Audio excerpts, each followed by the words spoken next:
So ngayon mga katino, nagbabiyahe pa po tayo galing ng Batangas. Papunta po tayong Pampanga mga katino, bayan ng Purak o Pampanga. So ngayon ay nandito po tayo sa bandang ewan, hindi ko po alam ito mga katil, kasi ngayon lang po ako nakadaan dito. So basta from Batangas po tayo going to Pampanga. So yun mga katino, mamaya update ko lang kayo kasi medyo malayo pa po yung ating binabiyahe. So yan, ngayon ay medyo mga traffic po siya mga katino, pero dumadaloy na naman po ay yung takbo ng ating sasakyan, kaya ayun, kaya lang medyo mahina siya mga katino. Ayan, makikita nyo sa ating video, hinto-hinto yung takbo natin, kaya yun mga katila, update ko lang kayo mamaya. Sana po tayo.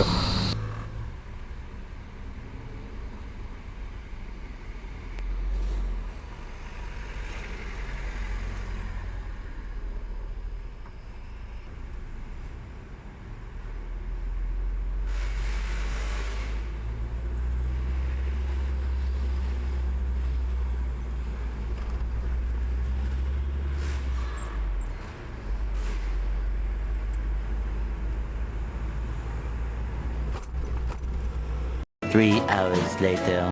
So yun mga katino, continue na po ang ating pagbibiyahe.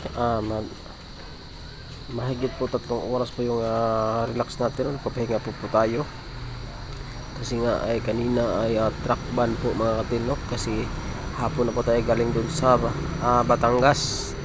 So ngayon mga katili, sa patuloy na po tayo nagbibiyahe. Ayan, dumaan na po tayo sa ano ba yun, Santa Rosa.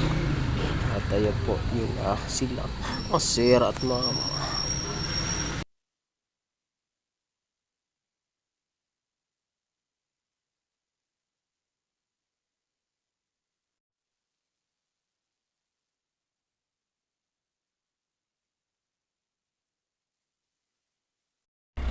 Naligaligay tato sa NLEX. Asa to? Diri po nila na paingon.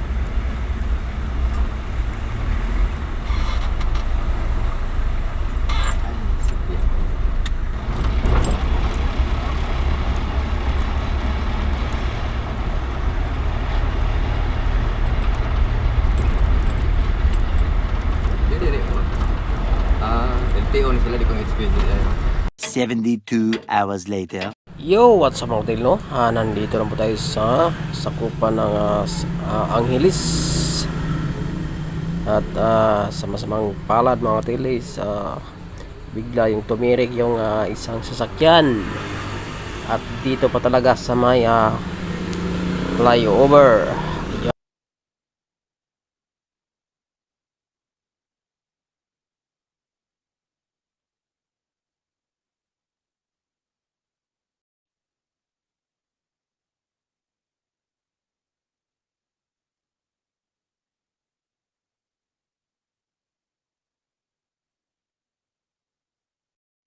At ito po ay inayos naman po ng ating driver, no? Yung kanyang minamanihong sasakyan mga katino. Kasi nga hindi lang nag-function yung diesel, kaya biglang namatay. Ayan, inayos po yun nila mga katino, pero sabi niya ay kaya naman po. At makakarating naman po kami doon sa mismong warehouse. So yan mga katilo, patuloy na po tayo. Hour later. So at yung mga katilo, pinasforward ko na lang po yung ating video. Nakarating na po tayo dito sa may warehouse. At mayroon palang kanublakan yung boss natin dito mga katilo. Kaya yun, nakapark na po yung sasakyan. Ayun na. So salamat sa panonood mga katilo. See you again. This is Bin TV. Bye bye.